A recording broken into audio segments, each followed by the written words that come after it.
ඔබ දන්නවා එක සිතින් සිත හදා සැනසෙන අනුන් ගැන සොයා නොතැවෙන තමන් ගැන සොයා සැනසෙනවානේ. අන්න අපේ දහමතුලට ආව නිසා මම මේ ගීතය ගාමතේ අද වෙලෙලි ගාන කරා. ඔබට මම ආරාධනා කරන අපිට එක මේ ගීතය එකතු වෙන්න.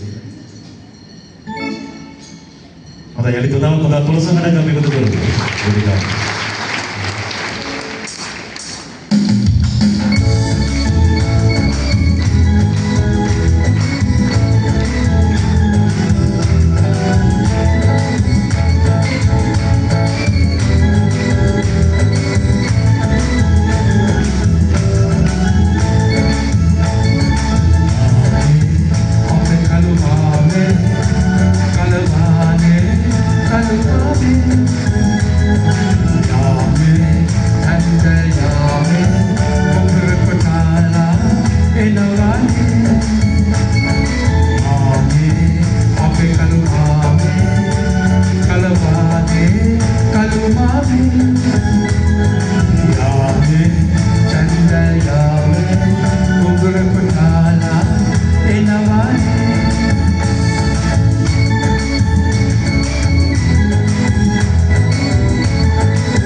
Kalumame